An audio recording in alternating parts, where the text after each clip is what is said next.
ಗುರುಡ ನಮಸ್ತೆ. ನಮಸ್ತೆ. ಕಳೆದ ಬಾರಿ ನೀವು ಒಂದು ಸಂದರ್ಶನದಲ್ಲಿ ಹೇಳಿದ್ರಿ ತಮಿಳುನಾಡಲ್ಲಿ ಯಾವ ರೀತಿ ಚುನಾವಣೆ ಗೆಲ್ಲುತ್ತೆ, ಏನ್ ಬರುತ್ತೆ ಅಂತ ಹೇಳಿ. ಮತ್ತೆ ತಮಿಳುನಾಡಲ್ಲಿ ಇವಾಗ ನೀವು ಹೇಳ್ದಂಗೆ ಅದೇ ರೀತಿಲೇ ಒಂದು ಮಿಶ್ರ ಸರ್ಕಾರ ಅಂತ ಬರ್ತಾ ಇದೆ. ಈಗ ಇಂಥ ಸರ್ಕಾರ ಬರೋದಿಲ್ಲ, ಮಿಶ್ರ ಸರ್ಕಾರ ಮುಂದಕ್ಕೆ ಬರುತ್ತೆ ಅಂತ ಹೇಳಿದ್ರಿ. ಅದೇ ರೀತಿಲಿ ಬೆಳವಣಿಗೆ ಇದೆ. ಸೊ ಇನ್ನು ಮುಂದಿನ ಜನರ ಭವಿಷ್ಯ ಹೇಳುವಂತದ್ದು ಇದೆಯಾ ತಮಿಳುನಾಡಿನ ಬಗ್ಗೆ? ಇವಾಗ ಹೇಳೋಣ. ಹಾಗೆ ಎಲ್ಲ ವೀಕ್ಷಕರಿಗೂ ನಮಸ್ತೆ. ಹಾಗೆ ಒಂದು ಶ್ಲೋಕ: ಶುಭಂ ಕರೋತಿ ಕಲ್ಯಾಣಂ ಆರೋಗ್ಯ ಧನ ಸಂಪದಃ ಶತ್ರು ಬುದ್ಧಿರ್ವಿನಾಶಾಯ ದೀಪ ಜ್ಯೋತಿರ್ ನಮೋಸ್ತುತೆ ದೀಪ ಜ್ಯೋತಿರ್ಹಿ ಪರಬ್ರಹ್ಮ ದೀಪ ಜ್ಯೋತಿರ್ ಜನಾರ್ದನ ದೀಪೋ ಆರತಿ ಪಾಪಾನಿ ಸಂಧ್ಯಾ ದೀಪಂ ನಮೋಸ್ತುತೆ. ಹಂಗೆ ತಮಿಳುನಾಡಲ್ಲಿ 6 ತಿಂಗಳಿಂದ ಹೇಳಿದ್ವಿ. ಈಗಿರತಕ್ಕಂತ ಸರ್ಕಾರ ಬರಲ್ಲ, ಮುಂದೆ ಸಮ್ಮಿಶ್ರ ಸರ್ಕಾರ ಬರುತ್ತೆ ಅಂತ ಹೇಳಿದ್ವಿ. ಅದೇ ರೀತಿ ಇವಾಗ ಸರ್ಕಾರ ಆಗಿದೆ. ಮುಂದೆ ಇದು ಇನ್ನೊಂದು 5 ವರ್ಷ ಒಳಗಡೆ ಸರ್ಕಾರಗಳು ಎಲ್ಲ ಇರಲ್ಲ, ಪ್ರಜಾಪ್ರಭುತ್ವ ಸರ್ಕಾರಗಳು ಕೆಲವು ಹೋಗ್ತವೆ ಮುಂದೆ. ಹಂಗಾಗಿ ಬೇರೆ ರೀತಿ ಅದು ಆಗ್ತಾ ಹೋಗುತ್ತೆ. ಹಂಗೇನೆ ಇವಾಗ ನಾವು ಭೂಮಿ ಮೇಲೆ ಅಂದ್ರೆ ನನಗೆ 26ನೇ ತಾರೀಕು ಒಂದು 4ನೇ ತಿಂಗಳಲ್ಲಿ ಏಪ್ರಿಲ್ನಲ್ಲಿ ಏನು ಒಂದು ವಿಷಯ ಧ್ಯಾನದಲ್ಲಿ ತಿಳಿಸಿದ್ರು. ಭೂಮಿ ಏನಂದ್ರೆ ಗೋಳಾಕಾರವಾಗಿ ಮುಂದೆ ಬಂತು, ಕಣ್ಮುಂದೆ ಇಡೀ ಭೂಮಿ. ಅದರಲ್ಲಿ ಏನ್ ಮಾಡ್ತಾರೆ ಅಂದ್ರೆ ಪರಮಾತ್ಮ, ಕಲ್ಕಿ ಪರಮಾತ್ಮ ದಕ್ಷಿಣ ಭಾಗದಿಂದ ಉತ್ತರಕ್ಕೆ ಒಂದು ರೀತಿ ಬಿರುಕು ಬರುತ್ತಲ್ಲ ನೋಡಿ, ಆ ತರ ಸೀಳ್ತಾರೆ. ಸೀಳ್ದಾಗ ಇದ್ರ ಕೈಯಲ್ಲಿ, ಅವ್ರ ಎಡದ ಕೈಯಲ್ಲಿ ಒಂದು ಭಾಗನ ಎತ್ತಾರೆ. ಆ ಭಾಗ ಯಾವ್ದಾಗಿರುತ್ತೆ ಅಂದ್ರೆ ಕರ್ನಾಟಕ ಮತ್ತೆ ಸುತ್ತಮುತ್ತ ಕೆಲವು ಪ್ರದೇಶಗಳಾಗಿರ್ತವೆ, ತಮಿಳುನಾಡು, ಕೇರಳ, ಹಾಗೆ ನಮ್ಮ ಇದು ಆಂಧ್ರ, ಮತ್ತೆ ಸ್ವಲ್ಪ ಎಲ್ಲ ಇದಾಗಿರ್ತದೆ. ಆ ರೀತಿ ಅದ್ರ ಉದ್ದೇಶ ಏನಂದ್ರೆ ಭೂಕಂಪ ಮತ್ತೆ ಜ್ವಾಲಾಮುಖಿ ಮುಂದೆ ಆಗುತ್ತೆ. ಭೂಮಿ ಆಗಿ ಸಮುದ್ರ ನೀರು ಮೇಲ್ಗಡೆ ಕೈ ಎತ್ತದ್ರಲ್ಲ, ಆ ಭಾಗ ಮಾತ್ರ ಭೂಮಿನಲ್ಲಿ ಮೇಲ್ಗಡೆ ಭೂಮಿ ನಿಂತುಕೊಳ್ಳುತ್ತೆ. ಬಾಕಿದೆಲ್ಲ ನೀರಲ್ಲಿ, ಸಮುದ್ರ ನೀರಲ್ಲಿ ಆವೃತ್ತಿ ಆಗಂತ ಇದನ್ನ ನನಗೆ ಹೇಳಿದ್ದಾರೆ. ಮೊದ್ಲು ಹೇಳ್ಕೊ ಬಂದೀವಿ ಇದ್ರ ಬಗ್ಗೆ, ಭೂಮಿ ಯಾವ ರೀತಿ ಉಳಿತಿದೆ ಕರ್ನಾಟಕದ ಭಾಗ ಅದನ್ನ. ಇವಾಗ ಮೊದ್ಲಿಂದ ಪ್ರಾರಂಭ ಯಾವ ತರ ಮಾಡ್ತಾರೆ ಅದನ್ನ ರೆಡಿ ಮಾಡಕ್ಕೆ ಅಂತ ಇವಾಗ ಒಂದು ದೃಶ್ಯ ತೋರಿಸಿದ್ದಾರೆ. ಅದನ್ನ ನಾನು ಇವಾಗ ವಿವರಣೆ ಮಾಡಿದ್ದೀನಿ. ಆಮೇಲೆ ಮುಂದೆ ಒಂದು ಯಾವುದು ಬಿಳಿ ಕುದುರೆ, ಒಂದು ಬಿಳಿ ಕುದುರೆ ನಮ್ಮ ಇಲ್ಲೇನೆ. ಯಾಕೆ ಅಂದ್ರೆ ನಗರದಲ್ಲಿ ಉದಾಹರಣೆಗೆ ಬೆಂಗಳೂರು ನಗರನೇ ಉದಾಹರಣೆ ಕೊಟ್ಟಿದ್ದಾರೆ.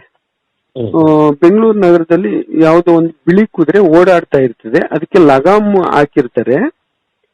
ಅದರ ಹಗ್ಗ ಅಂತ ಹೇಳ್ತೀವಲ್ಲ ಕೆಳಗಡೆ ಹಿಡ್ಕೊಳ್ಳೋದು, ಲಗಾಮ್ ಹಿಡ್ಕೊಂಡು ನಡೆಸೋದು, ಅದು ಕೆಳಗಡೆ ಅದು ಹೋದ್ರೆ ಅದು ಹರ್ಕೊಂಡು ಹೋಗುತ್ತೆ. ಯಾಕೆಂದ್ರೆ ಲಗಾಮ್ ಹಾಕಿರ್ತಾರೆ ಅಲ್ವಾ, ಆದ್ರೆ ನಡ್ಸೋರು ಇರಲ್ಲ ಯಾರುನು.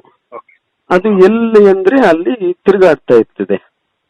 ಆವಾಗ ಒಂದು ಬಿಳಿ ಕೊಕ್ರೆ ಗೊತ್ತಲ್ಲ, ಹಳ್ಳಿ ಕಡೆ ಎಲ್ಲ ಒಂದು ಹಸುಗಳು ಕುರಿ ಮರಿಗಳು ಮೇಯ್ತಾ ಇದ್ರೆ ಅವು ಬಂದು ಅದ್ರ ಮೇಲೆ ಕೂತ್ಕೊಂಡು, ಅದಕ್ಕೂ ಪ್ರಾಣಿಗಳಿಗೂ ಒಂದು ಅವಿಭಾವ ಸಂಬಂಧ ಇದೆ. ಅದೇ ರೀತಿ ಈ ಕುದುರೆ ಲಗಾಮು ಯಾರು ನಡ್ಸೋರಿರೋಲ್ವ ನೋಡುತ್ತೆ, ಅದು ಕೊಕ್ರೆ ಬಂದು ಅದನ್ನ ಕಚ್ಕೊಳ್ಳುತ್ತೆ ಬಾಯಲ್ಲಿ, ಲಗಾಮ್ನ ಕಚ್ಕೊಳ್ಳುತ್ತೆ. ಕಚ್ಕೊಂಡು ಏನ್ ಮಾಡುತ್ತೆ, ಅದು ಕಲ್ಕಿ ಪರಮಾತ್ಮ ಇದಾರಲ್ಲ ಅವ್ರ ಹತ್ರ ಹೇಳ್ಕೊಂಡು ಹೋಗುತ್ತೆ, ಈ ಕಡೆ ಹೋಗ್ಬೇಕು ಅನ್ನೋದನ್ನ ಸೂಚನೆ ಕೊಡುತ್ತೆ. ಅದು ಅಂದ್ರೆ ಇದ್ರ ಅರ್ಥ ಏನು ಅಂದ್ರೆ ನಮ್ಮ ಮನಸ್ಸು ಇವಾಗ ಎಲ್ರೂನು ನಮ್ಮ ಮನಸ್ಸನ್ನು ಕಂಟ್ರೋಲ್ ಇಲ್ಲ, ಕುದುರೆ ತರ ಓಡಕ್ ಬಿಟ್ಬಿಟ್ಟಿದೀವಿ. ಲಗಾಮ್ ಇದ್ರೂನು ಅದನ್ನ ಉಪಯೋಗಿಸ್ತಾ ಇಲ್ಲ. ಆ ಸಹನೆ, ತಾಳ್ಮೆ ಸಂಕೇತ ಇದು ಯಾವುದು ಕೊಕ್ಕರೆ, ಅದು ಪ್ರಾಣಿಗಳಿಗೆ ಏನು ಕೀಟಗಳು ತೊಂದರೆ ಕೊಡುತ್ತೆ ಅದನ್ನ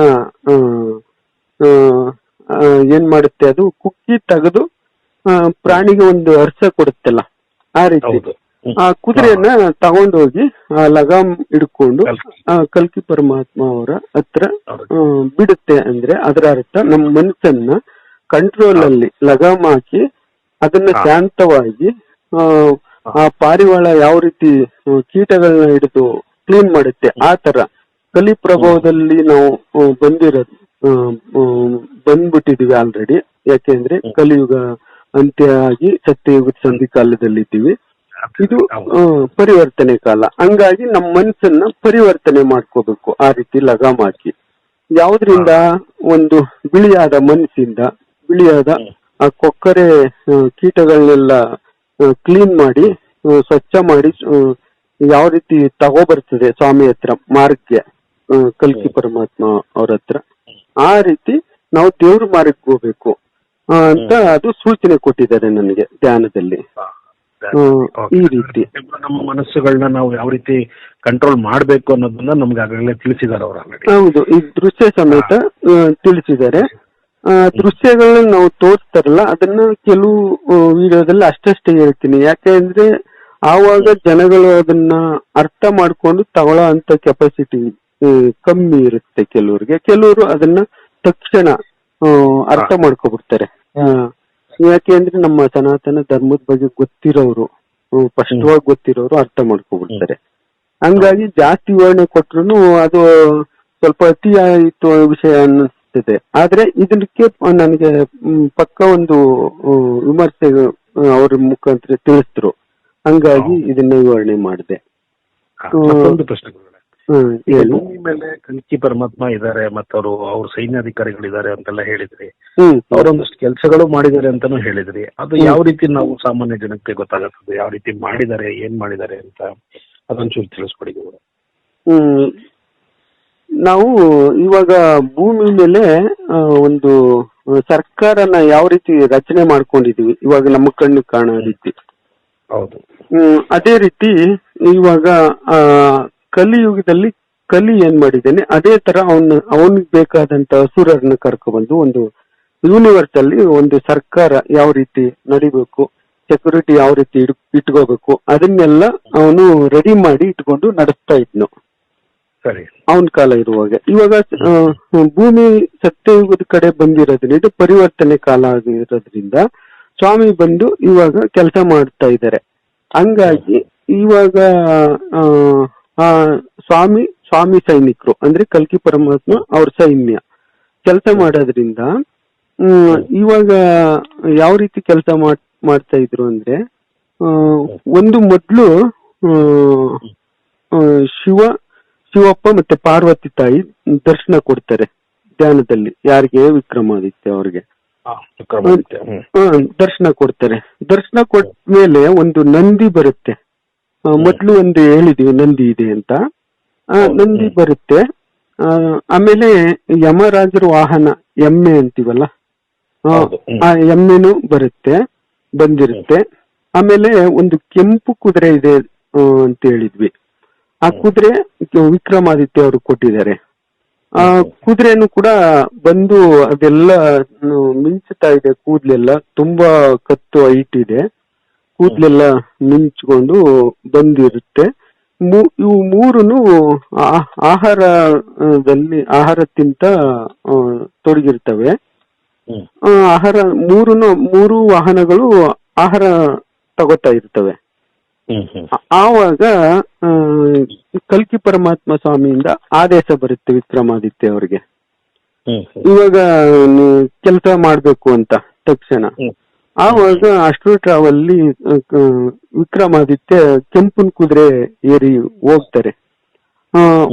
ಹೋದಾಗ ಈ ಎಜುಕೇಶನ್ ಇವಾಗಿನ ಕಲಿ ಏನು ಎಜುಕೇಶನ್ ಕಂಟ್ರೋಲ್ ತಗೊಂಡಿದ್ದ, ಎಜುಕೇಶನ್ ಸಿಸ್ಟಮ್ ಶಿಕ್ಷಣ ಅನ್ನೋದನ್ನ ಅವನ್ ಕಂಟ್ರೋಲ್ ತಗೊಂಡು ಹಣ ಅಂದ್ರೆ ಕಲಿ ಅದ್ರ ಮುಖಾಂತರ ಲಗಾಮ್ ಹಾಕಿ ನಮ್ಮನ್ನ ಯಾವ ರೀತಿ ಆಟ ಆಡಿಸ್ತಾ ಇದ್ದ ಅದನ್ನ ಸ್ವಾಮಿ ಕಡೆಯಿಂದ ಆದೇಶ ಬಂದ ತಕ್ಷಣ ಕುದುರೆ ಏರಿ ಹೋಗ್ತಾರೆ. ಆವಾಗ ಯಾರು ಲಗಾಮ್ ಲಗಾಮಲ್ಲಿ ಇಟ್ಕೊಂಡಿದ್ರಲ್ಲ. ಕಲಿಯ ಸಚಿವ. ಈಗಿನ ಇದ್ರಲ್ಲಿ ಹೇಳ್ಬೇಕು ಅಂದ್ರೆ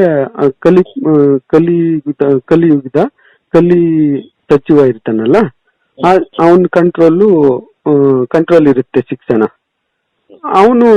ಅವನ್ಗೆ ಅವನ ಸೆಕ್ಯೂರಿಟಿ ಏನ್ ಮಾಹಿತಿ ಕೊಡ್ತಾನೆ, ಯಾರೋ ದಾಳಿ ಮಾಡಕ್ ಬರ್ತಾ ಇದಾರೆ ಅಂತ. ಆವಾಗ ಅವನು ಅಸುರ ಮೇಲೆ ಹೇಳ್ತಾನೆ, ಆ ಪೇಸ್ ಬರುತ್ತೆ ನನಗೆ ಅಷ್ಟೇ. ಆ ಪೇಸ್ ಬಂದ ತಕ್ಷಣ ಅಷ್ಟೋಟ್ರಾವಲ್ಲಿ ವಿಕ್ರಮಾದಿತ್ಯ ಬಂದದ್ದೇ ಒಂದು ಕಲ್ಕಿ ಪರಮಾತ್ಮ ಅವ್ರಿಗೆ ಕತ್ತಿ ಕೊಟ್ಟಿರ್ತಾರೆ. ಆ ಕತ್ತಿನಲ್ಲಿ ಒಂದ್ಸರಿ ಬೀಸ್ತಾರೆ ಅಷ್ಟೇ. ಬೀಸಿದ ತಕ್ಷಣ ಅವನ ಶರೀರನೇ ಇರಲ್ಲ ಅಲ್ಲಿ. ಆ ತರ ಯೂನಿವರ್ಸ್ ಅಲ್ಲಿ ಒಂದು ಡಸ್ಟ್ ತರ ಆಗಿ ಮಾಯ ಆಗ್ಬಿಡ್ತದೆ. ಆ ಡಸ್ಟ್ ಕೂಡ ಕಾಣಲ್ಲ. ಆ ತರ ಕತ್ತಿ ಏಟ್ಗೆ ಹೋಗ್ಬಿಡ್ತಾನೆ. ಆ ತರ ಸಂಹಾರ ಮಾಡಿದ್ರು. ಹಂಗಾಗಿ ಇನ್ನೊಂದು 2 ವರ್ಷದಲ್ಲಿ ಈ ನಮ್ಮ ಏನಿದೆ ಎಜುಕೇಶನ್ ಸಿಸ್ಟಮ್ ಅದು ಮುಂದೆ ಇರಲ್ಲ. ಹೋಗ್ತಾ ಹೋಗ್ತಾ ಅದು ಡೌನ್ ಆಗ್ತಾ ಹೋಗುತ್ತೆ. ಯಾಕೆಂದ್ರೆ ನಾವು ಮಕ್ಕಳಿಗೋಸ್ಕರ ಓದಿಸ್ಬೇಕು, ಮಕ್ಕಳಿಗೋಸ್ಕರ ಎಜುಕೇಶನ್ ಕೊಡಿಸ್ಬೇಕು ಅಂತ ಜೀವನ ಪೂರ್ತಿ ತ್ಯಾಗ ಮಾಡಿ ಅದ್ರ ಮೇಲೂ ಸಾಲ ಮಾಡಿ ಎಷ್ಟೋ ಜನಗಳು ಫೀಸ್ಗಳನ್ನು ಕಟ್ಕೊಂಡು ಜೀವನ ಸಾಗಿಸ್ತಾ ಇದ್ದಾರೆ. ಅಂತವ್ರ ಜೀವನ ಮುಡುಪಾಗಿಟ್ಟವ್ರಲ್ವಾ, ಅವ್ರನ್ನ ಕಂಟ್ರೋಲ್ ತಗೊಂಡಿದ್ದಾನಲ್ವಾ, ಆ ಕಂಟ್ರೋಲ್ ನ ಬಿಡಿಸಿದ್ದಾರೆ. ಇವಾಗ ಅವನ್ನ ಸಂಹಾರ ಮಾಡೋ ಮುಖಾಂತರ ಬಿಡಿಸಿದ್ದಾರೆ. ಎಜುಕೇಶನ್ ಸಿಸ್ಟಮ್ ಸಂಪೂರ್ಣ ಬದಲಾಗತ್ತೆ, ಹಣದಿಂದ ಮುಕ್ತಿ ಆಗತ್ತೆ ಅಂತನಾ? ಹಣ ಎಜುಕೇಶನ್ ಹೋಗುತ್ತೆ, ಸಿಸ್ಟಮ್ ಹೋಗುತ್ತೆ. ಹಂಗಾಗಿ ಇವಾಗ ಸ್ವಲ್ಪ ವಿದ್ಯಾಭ್ಯಾಸ ಮಾಡಿಸಿ ಕೊಡ್ಸಿ, ಆದ್ರೆ ಜಾಸ್ತಿ ಅತಿಯಾಗಿ ಡೊನೇಷನ್ ಅನ್ನೋದನ್ನ ಕೊಟ್ಟು ವಿದ್ಯಾಭ್ಯಾಸನ ಕೊಡ್ಸಕ್ಕಂಥದ್ದನ್ನ ಕಮ್ಮಿ ಮಾಡಿದ್ರೆ ಒಳ್ಳೇದು. ಇನ್ಮೇಲೆ ಎಚ್ಚರಿಕೆ ಕೊಟ್ಟಿದ್ದಾರೆ. ನಾನು ಅವ್ರೇನು ಅವ್ರ ಪ್ರಕಾರ ನನಗೆ ತಿಳಿಸಿದ್ದಾರೆ ಅದನ್ನ ಮಾತ್ರ ಹೇಳ್ತಾ ಇದ್ದೀನಿ. ಇದು ನನ್ನ ಸ್ವಂತ ಐಡಿಯಾ ಅಲ್ಲ. ಅವರು ಕೆಲಸ ಮಾಡಿಸಿದ್ದಾರೆ ಕಲ್ಕಿ ಪರಮಾತ್ಮ ವಿಕ್ರಮಾದಿತ್ಯ ಅವ್ರ ಕೈಯಲ್ಲಿ. ಅದು ನನಗೆ ಗೋಚರ ಆಗಿದೆ. ಹಂಗಾಗಿ ಈ ವಿಷಯ ತಿಳಿಸಿದ್ದೀನಿ. ತುಂಬಾ ಸಂತೋಷ ಆಯ್ತು ಗುರುಗಳೇ. ಇನ್ನು ಸಾಕಷ್ಟು ಪ್ರಶ್ನೆಗಳಿದ್ವು. ಮುಂದಿನ ಮುಂದಿನ ಕಾಲಗಳಲ್ಲಿ ಮತ್ತೆ ಕೇಳೋಣ. ಸರಿ ಸರಿ. ನಮಸ್ತೆ. ನಮಸ್ತೆ. ಎಲ್ಲರಿಗೂ ಧನ್ಯವಾದಗಳು. ತಮಗೂ ಧನ್ಯವಾದಗಳು. ನಮಸ್ತೆ ಗುರು, ಧನ್ಯವಾದ.